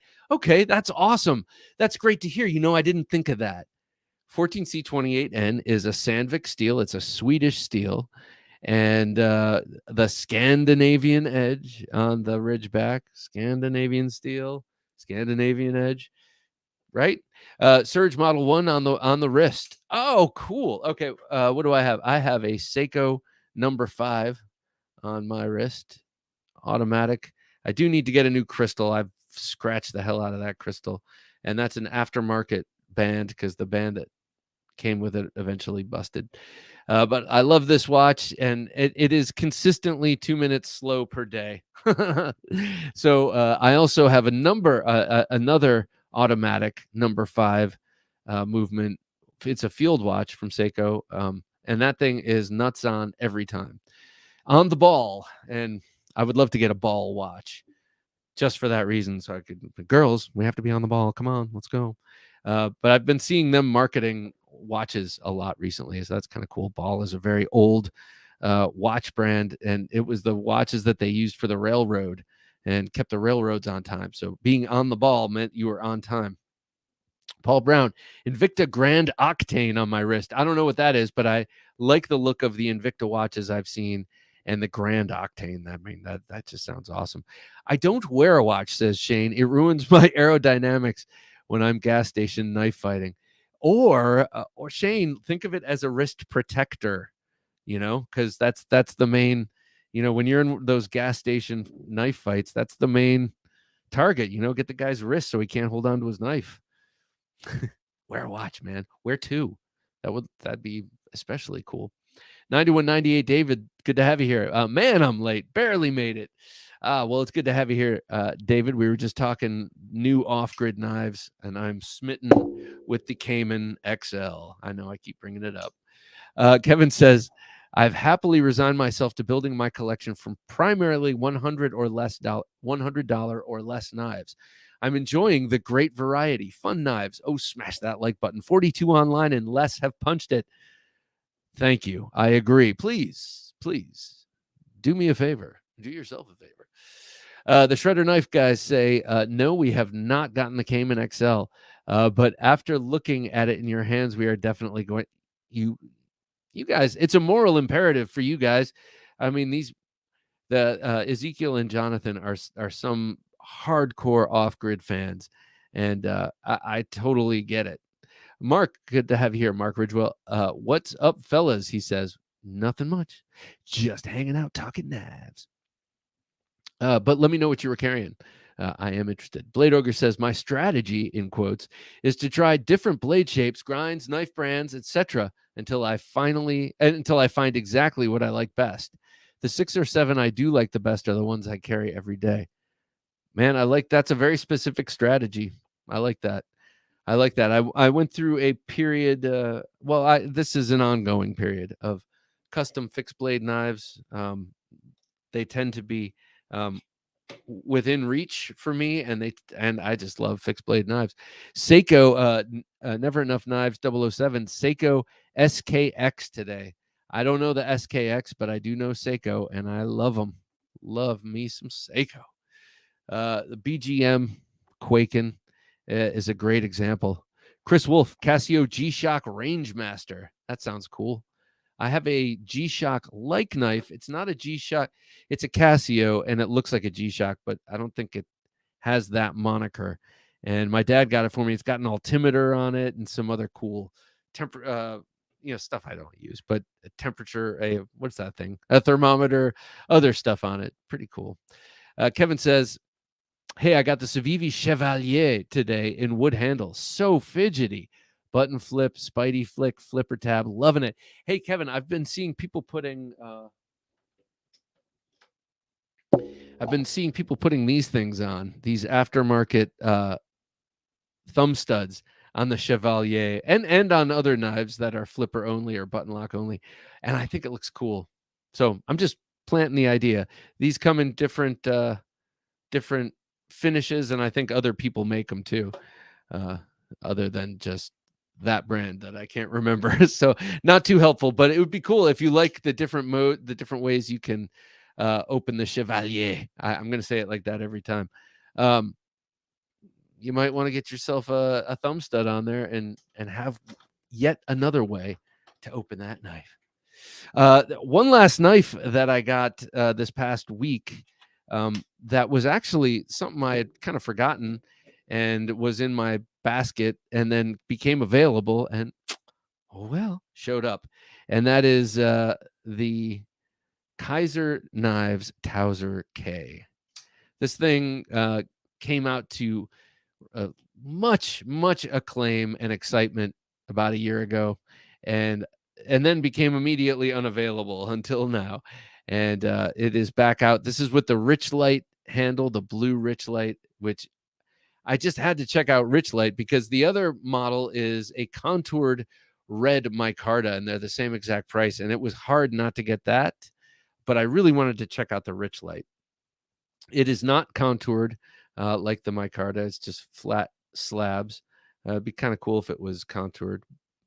But it has this cool pattern milled in and just a gorgeous color, sort of a thunderhead blue. Against that gray, it looks a little bluer. I mean, against this green, it looks a little bluer than gray, but it has a pretty strong gray in it. This thing is one of the destroyers of cardboard. It is an amazing slicer. It's thin, slicey behind the edge. Ow, I just almost cut myself. Very high height grind on a 1 1/8 inch wide blade. You got cool stuff down here at the ricasso. You got jimping, so you can come up and get closer to the tip and get closer to that edge for whatever that precision work is that you're doing. Great thumb studs, incredible suspicious action. And what I mean by that is every time I close it, I'm like, that was just too, every time I flip it open, I'm like, that was too easy. I got to check that wobble. No wobble. It's just beautifully engineered. And there's something that's happening. I got to take this apart to figure it out. There's something that's happening right here where looks like they reduce the width of the blade tang around the pivot hole on the blade, and then inside that put the bearing. I don't know. I got to figure it out. But they did something in there, and it's magical. Look at this. I'll show you up here so you can just watch the gravity. I mean, it's just, this knife is, get your finger out of the way. Just, I told you, get your finger out of the way, your thumb, get it out of the way. It just drops shut like almost no other knife in my collection. And I really like this one. This is 154 cm, and it's a user for sure, but it's also a beauty. That's designed by Azo, who's done a lot of, we know him, a lot of his designs. So just a great knife. Not one for reverse grip though. All right, so that's it. My gosh, I got a ridiculous amount of new things to check out, and some of them are mine. Many of them are mine. But it's I'm very grateful, very lucky. Got a couple of knives I want to talk about. Buddha Flash, watch your cardboard slicer video earlier. Made me carry my TRM Atom in green micarta. That thing, that's another laser beam. Is that TRM Atom? Just glides through cardboard. Though it is so light, so svelte, and so refined, it makes me nervous with thicker cardboard. I got to be totally honest, because I'm afraid it can take it. It's made of titanium and micarta and steel. It can take it. But in my mind, I start to feel, I don't know, like it's too refined a knife to be cutting through too thick a cardboard. Sorry for the audible slurping. Mark Ridgewell says, Been scooping out some caviar with my new beluga. What a beast. Very nice, man. That's class. Beluga caviar. Well, why not? I say why not? Panerai Luminor. Oh, geez, David. I don't know one Panerai from another or Panerai Luminor from another. I just know that when I see them, they turn my head. Like I see them in my Instagram feed, and I see them on some of the news aggregating websites that I visit who know my tastes. God, how do they know that? How in the world do they know that I like Panerai watches? I guess somehow the internet knows that I've glanced at pictures of them. Those things are so beautiful. I don't think I have wrist enough for a Panerai. They look good on bodybuilders and or bigger wrists. I got thin wrists. And apparently, according to Arnold Schwarzenegger, and I looked into it when I was in high school, there's nothing you can do to make your wrist bigger. So, well, you could put on leather cuffs, perhaps. Chris Wolf says, so surprising how far Chinese knives have come in the past few years. Yeah, that's funny you should mention that because I was just thinking tonight about, well, our knife fight. Excuse me, our knife fight subject, should it come up, is Kershaw versus any inexpensive Chinese knife brand. That'll be the debate, because it is the debate. I was looking at, well, let's crack this open right now, Jim. Kershaw's second product release was just bumped out this week, and it's got some two reasonably cool things in it. Or no. I'm sorry. One thing that I think is reasonably cool, and then one thing that I think is unreasonably uncool, and then the rest of them are just kind of meh. So meh, and then if you would scroll down, sir, another meh, but yeah, you got to make a lock back because there are going to be some people who are going to buy this. Oh, come on. Come on. We've learned a lot of lessons.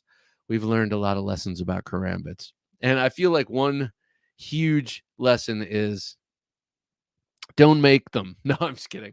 I don't mean that. But I know it's going to be a good moneymaker. This looks like a cool knife. But in my opinion, a karambit is a self-defense knife. It's for concealed, not only concealed carry, but for concealed use. This is a knife to be felt and not seen. And that's how karambits are generally viewed anyway. But I think if you're going to carry a folding karambit, you're doing it for self-defense, and without a wave or a plate or anything to auto deploy that blade on your pocket seam as you draw it out is just a waste of time. Because to draw out a knife like this is assisted also. Flip it open and then use that ring and use it like a karambit. And this is obviously a karambit. You have to reorient the knife in your hands and turn it around and then put your finger through the ring. And at that point, you've been stabbed 500 times, by the guy with the sharpened pen and the sewing machine action. So I feel like I saw this and my first thought was, that's irresponsible.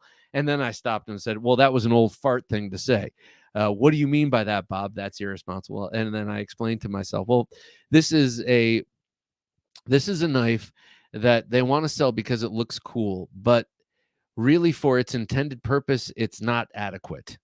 It's not well thought out. To put auto deploying on this, it's going to require you, and the clip is on the other side, which means it's not even in there. It's in there to be drawn like a traditional knife, not to be drawn for reverse grip like a traditional karambit. So everything about it is wrong. I just feel maybe the ring and the handle design is actually, maybe that's okay. I don't know. I can't tell without actually feeling it. I do like that it's got those two jimped stopping surfaces. If you're going to get fancy with your karambit moves, that might be important. But this, I think it's a little misguided and a little under designed. It's not it's not under designed when you look at the surface and all the random sort of milling that's in there to stylize the thing, but I feel like it's under designed in considering what the knife is really, really supposed to be for, and it's an 8CR GFN. Ugh. So, it's got an eye-catching profile, but some serious problems in my estimation. The good news is, as we go down, keep going. That's probably, I'm sure, a fine and perfectly useful hunting knife. But this right here, the Lucha carbon fiber. This is kind of cool to me. So they're taking the Lucha, which is this. They came out with this 2 years ago, I believe. Just an awesome in my collection, a high-end bally song, and yeah, it's only $118, but this is compared to the martial arts and garage and gas station bally songs I have, this one is far superior, and I really like this knife quite a bit. So it's kind of like this, except with the carbon fiber handles and a different and a drop point, more of a spear point blade on the thing, and I appreciate that. With the carbon fiber, it's going to lighten up the handles, and it's a carbon fiber titanium combo. I don't mean to imply that it's milled out carbon fiber. It's on there, and so the titanium is the undergirding, and then the carbon fiber is on top, so it's not as thick to keep it nice and thin. Now this one is going to be way more premium in that it is going from, this was 14C28N here, and the new one, the Lucha carbon fiber, is in 20CV. So this whole thing is good news. That is a cool looking blade. I thought, just like with this one, how they did a really cool take on the clip point blade. I think in this in the new Lucha carbon fiber, they do a very nice job making a spear point blade look interesting with that cool sort of swedge and stuff. So, and the carbon fiber is a welcome addition in terms of lightness and stuff. So this is exciting to me. But man, some of the other stuff, I don't know. I not grew up, but in my, I've always liked Kershaw, but I feel like, man, they've lost their compass the past 5 years, as has ZT, and I wonder what's going on. What do you think? Any thoughts on that? So why Kershaw? If you're not going to get something very special that only Kershaw is doing, and can't exactly think of what that might be right now, besides a zero tolerance, then why would you get a Kershaw, which is probably going to be made in China anyway, over just some really awesome Chinese knife? Oh, go back to that last one, Timex. Excuse me, Timex Expedition Scout. I love Timex. I've been, I don't have any, but that was my first watch, I believe, way back in the day when I was a kid. And a guy I work with wears a Timex, and I always kind of look at it like, I should get one. I should just get a Timex also, just to have it. It's a slice of American history, Americana. My mom always had them growing up. And they're doing some cool stuff, man. They have a couple of pretty expensive for them, meaning like $200 or $300 automatic watches that look really nice. Have a Knife Day says, have you heard of the James Black Bowie Heritage Festival? Ooh, no. In Washington, Arkansas. Got to meet Jay Nielsen and Doug Marcaida. How cool, man.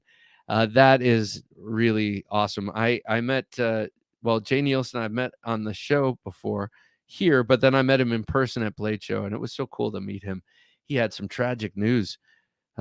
He posted on his Instagram. He took a nap with his wife on Saturday, and she never woke up from it. And so if you follow Jay Nielsen and he's dropped off the map, that's what's happened. You might want to send him a, whatever. I don't know how much that really means to people, but that I saw that and I was like, man, that breaks my heart for him, A, and B, it's scary to think about, just having a lazy Saturday. You lay down with the woman you love, and then boom, she doesn't wake up. I just feel terrible for the guy. And you got to meet Doug Marcaida. That is awesome. He's so cool. I have not met him, but I would like to. I'd love to do a seminar with him sometime. I don't know if he does those anymore, though. Buddha Flash, good night, Bob, and everyone need to check out early. Buddha Flash, always a pleasure. He's got a couple of sweet Filipino knives and swords himself as a practitioner of the art. Good night, Buddha Flash. Have a wonderful one and a great weekend. Caleb Townsend says the new Lucha is pretty rad. I would agree with you. It is pretty rad. So, Caleb, what accounts for the pretty not rad other stuff? Is it just that it's Kershaw and it's a behemoth and it has to support itself probably with the big box knives? That's like the cheesy Kershaws that we pshaw are probably their greatest bread and butter. Chris Wolf says, I really truly do not want to be in a knife fight. I'm not Doug Marcaida. Oh my god. I mean, yeah, you can get wrapped up in training in a very controlled situation with friends and teachers and start to think, yeah, I'm really good at knife fighting, when in reality you're good at drilling and learn and drilling the attributes necessary to be a good knife fighter. And you might even be drilling scenarios, you might even be doing random kind of, but it's always been impressed upon me that the guy who wins the knife fight is the guy who dies second. It just seems like a terrible, terrible thing to do. Do not show up at my gas station with that karambit. Yeah, Shane will. Yeah, he'll be like, just a minute, Shane. We're going to engage in battle in just a minute. But first, I have to... did it intimidate you how fast it came out with the speed safe? And then let me just... All right, let's go. That's how it's going to go down. Have a Knife Day says, I met Jay and his wife at a restaurant before the event. She humored me. Nice lady. It hurts to lose your mate. Oh, my God. Yes, indeed. Yeah, she helped set up the podcast when he came on. And I think she was his girl Friday. And obviously so much more. She was his cameraman and his best friend and all that. Byron Kennedy, Bob, speaking of strategy, I thought you had a great one for the Kershaw ZT for Chai. Let Kershaw be the mass producer and let ZT be the the US OEM for new designers, small batch runs. That would be cool. They should do that. Thanks. I forgot I had that idea. Yeah, that would be the way they should do it, because they're set up for it. And meaning ZT is an American, manufacturers in America, and they're set up to make some really outstanding knives. I have one right here. Where is it? Some really outstanding knives like the 640. So what if they were to do it here for all these designers who are going overseas to have their knives produced in China, and then have Kershaw do all the Chinese productions? Great idea, Byron. Thanks for reminding me. No. So one other thing I just want to show off, Urban EDC is just freaking killing it, man. They're doing new drops like every week these days. And the latest model is from the vaunted Trevor Berger from South Africa. And he and his father are sort of the very early adopters of front flippers. And so here we go. This is a pretty cool looking knife. It is also a front flipper, very simple. The whole idea behind it is simplicity. It's called LC, and it's for light. Wait, what does the LC stand for? Light something something. Well, it is very light, as you can tell from the LC name, but coming in at 2.8 ounces, and that's a just under 3-inch full flat ground blade. And I think for such a plain looking knife, for such a plain blade, it's really beautiful. Thank you. Light compact. Thank you. It's only the first words of the second paragraph. Thank you, Jim. But love the look of that blade, and something about having it shown at that orientation, at that angle. really shows you that there are some very subtle curves in it, and I think it's beautiful. It's got sort of an up like on the back on the spine. It looks like it kind of comes up ever so slightly, almost like a Nessmuck or something. What a beautiful little thing. They've been coming out with so many. The Nessie, I still want to check out the Nessie with that big bulbous blade. I do like that big bellied blade. But of course, it's at 3¼ inches, so I'm not obligated morally to buy it. But yeah, check out Urban EDC. They're doing some really cool stuff, and they will be selling also. They are selling Lefty EDC's knife, which I had him on the show. He's on the show this week, and what a cool guy Kev is, and great to talk to him about coming up with that stout. It's so cool to see all these people, our friends and trusted voices, designing knives and having them made. How cool would it be if they could be made here in the United States? Thank you, Byron, for reminding me of my genius idea. I'm going to start talking about it all the time now. Yeah, so that's what I think. I don't know. What do you think, Trevor Berger? Cool. That sounds cool, because I don't know about you, but I'm not going to be getting a Trevor Berger knife anytime soon if it's not if it's not an OEM version. James, good to see you here, sir. Always a pleasure. The ever classy James Moore joining us. What do you think of the Trevor Berger Urban EDC? Pretty cool, huh? Caleb, gotta head out. Caleb, take care. I'm gonna be heading out here soon. But first, I think I'm gonna do the knife fight against myself. Kershaw versus any inexpensive Chinese brand.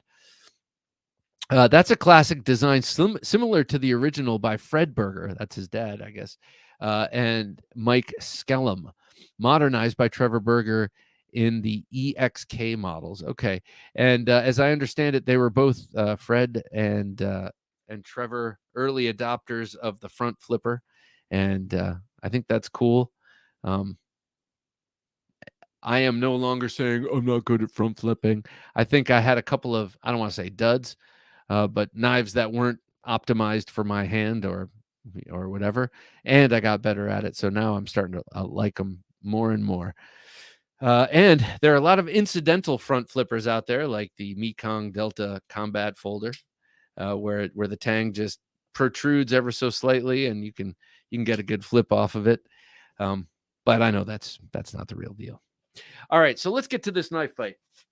Oh my gosh. So Kershaw versus any inexpensive Chinese brand. And so the caveat here is any expensive Chinese brand. I'm keeping it within reason for this crowd, Sativian, Shieldin, Petrified Fish, Civivi, whomever, Best Tech, anyone who can compete at the Kershaw price point. All right, but I'll start with Kershaw. Okay, thank you, ladies and gentlemen, for inviting me to this esteemed venue for this important debate. Kershaw Knives is an American company, people. Have you forgotten? Kershaw Knives is American. So right out of the gate, we should support them unequivocally. I know that some of the argument will be, well, their knives are made in China. Well, I'm here to say only some of Kershaw's knives are made in China. And by some, I mean almost all of them. But some of them are made in China. And some of them are made in the United States. Now, the ones made in the United States are outstanding. The Knockout, for instance. The, what's the Launch series? Outstanding. Here you go. Here's one of the newest launches right here. Outstanding action and wonderful assisted knives and builds. This is that one is the new, and then this one is the new. So yes, this is an American company that we must support, and they are big, and they deserve all of the business they can get. I don't know how to finish this. And scene. All right. As you can tell, I'm a little, I feel like their designs have not been too on point the past couple of years. I've mentioned over designing. All right, so let me just get to Kershaw is owned by Kai, which is a Japanese company. Ah, Shane. All right, so let's just pretend we didn't have that information, because I guess I knew that, but I didn't want to factor that in. Goonie, not to ruin the vibe, but I've completely given up on Chinese companies. You're not ruining any vibe. You're just a voice. And I have not. I thought I did for a while, and then I got sucked back in. And a lot of it is doing research, keeping my finger on the culture, on the pulse there, but also some of its lack of discipline. Okay, any inexpensive Chinese brand. Okay, thank you all, ladies and gentlemen. It's greatly appreciated. I heard my opponent actually do some of my arguing for me, but I will let that stand and say that for the money, you can get an infinite variety of knives of a high or higher quality than Kershaw from any one of these expensive brand X's from China. You will get high design concept, you will get high quality builds, and extremely luxurious action. You will also get things like sharp blades that cut well. Granted, with some of the communication differences between continents and nations, sometimes the provenance of some of the materials might be in question. But on the whole, most of the bigger brands are brands at this point that we can trust. So I am all for supporting American companies or American subsidiaries of Japanese companies. However, I am also married to the idea of getting the most that you can for what you pay. And in this case, that will come from any inexpensive Chinese brand today. And I rest my case. I don't know how I feel about that. I kind of agree with both sides, obviously. Chris Wolf says, I truly want to support North American knife companies. Me too. Me too. It's an expensive, it makes the hobby of collecting more expensive. But if you choose to go that route, you will have a way more tightly curated collection, that's for sure, because the options are way more limited and way more expensive. And so, here's one that you should definitely check out. Go to Resco Instruments and check out the Gooseworks. I'm going to try and get these guys on the show. The Gooseworks folder, the Mekong Delta. I mean, this thing is a really great new American-made shit kicker knife. You know what I mean? Like really stout and sturdy and ready to go. So if you're looking to support knife companies and new knife companies out in America, this is a great place to check out. And not for nothing, the cost of this knife is less than a Chris Reeve. And when I bought it, it came with an immediate discount once I put it in my, and a somewhat substantial discount once I put it in my bin, in my shopping bin. Oh my God, look at these watches, make me ill. That Hooper is gorgeous. Wow. Oh, watches, people. Man, who doesn't like a good watch? This is not a judgment thing, but you will never, maybe I shouldn't say never, but I don't think that I will ever have the desire or appetite for a digital watch, for a smartwatch. I just don't think I can ever go there. I love these kind of watches too much, and something about wearable tech bothers me. So I don't know. I saw all of those diving watches scroll by, and my heart started to quicken. It's like, oh, those are beautiful. You're never going to get that with a square black-faced iWatch. At least I won't. But then again, a lot of people who wear those iWatches are not watch people. Yeah, I did not pay that for that knife. So go to Gooseworks. If you like the folder, put it in your cart, and you'll see the discount. It's pretty awesome. Awesome. I love this knife. Thank you to Knife Sergeant for showing that to the world. And thank you all for watching. Let me know what you think. Who won knife fight? If this blood infection doesn't kill me, I've got a new Medford waiting on me at Blade Show. First of all, congratulations on the new Medford waiting for you at Blade Show. That's awesome. And blood infection, dear Lord, man, I am sorry to hear that. That sounds fucking awful. I mean, that sounds like the kind of really awful. So Shane, uh, we all wish you well. That sounds awful. So all of our good juju is going your way. And by the time you get to Blade Show, all of this nonsense will be a distant memory, and you will laugh. You will laugh and laugh and laugh. I guarantee it. James Moore, I have 4 Civivis, no Kershaws. Yeah. Yeah. Here's a Kershaw you might like in the Lucha. This is pretty high quality. And if you're interested in dipping your toes in some inexpensive switchblades, you might check out that too. Shane, I've reduced my collection from 130 to 20, but I'm way more proud of what I have. That's cool. That's great. I'm going to do that someday. I swear. Tree Strav and Troy. Hi, everybody. Hey, Troy. Good to have you here. We're about to dip out, but good to see your face. Chris Wolf, I have many Chinese knives, but I decided going forward to save more for North American knives. Yeah, that sounds like a sound strategy. Pixel Jedi said, hello, Pixel. Good to have you here. Carried a micarta sheepdog with the thumb hole. Love that. And a 945 green alloy anno scales, artisan biome in the pocket, brass dice. That's cool. ST DuPont lighter. I don't know what that is, but I love cool lighters. And an SR2 baton light. Quick question, that 945, is that the clip point 940? If so, I always thought that was way cooler than the regular 940, and quite a bit more rare.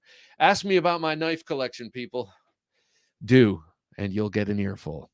All right, so be sure to join us this Sunday when we have Kambu on the show. He's the exclusive designer for Best Tech. He was on episode 264, I believe, but came back on because he's got a scat of news, a bunch of new designs coming out through Best Tech, and we wanted to show him off because last time we didn't have prototypes. He had only designs in the can. So it was cool to catch up with Kambu, charming dude, and great guy, living the dream in Poland, designing knives with a great company. Oh, 945 is the mini. I also think the 945 is the mini is better looking than the regular. Is the mini 940. Thank you, Tree Stab and Troy, and Jay and Hero Sticks. Thank you, Bob. Thank you, Bob, for the dice pick. It's a true prize. Great show as always. Well, thank you, Hero Sticks. I really appreciate it. Thank you for these loaners, and thank you all you guys out there and everybody watching. Greatly appreciated. Check out the Sunday show. Check out next Wednesday. Be sure to like, comment, subscribe, and click the notification bell. For Jim, working his magic behind the switcher, and also reminding us to check out Patreon. Right here. I'm Bob DeMarco saying, until next time, don't take dull for an answer.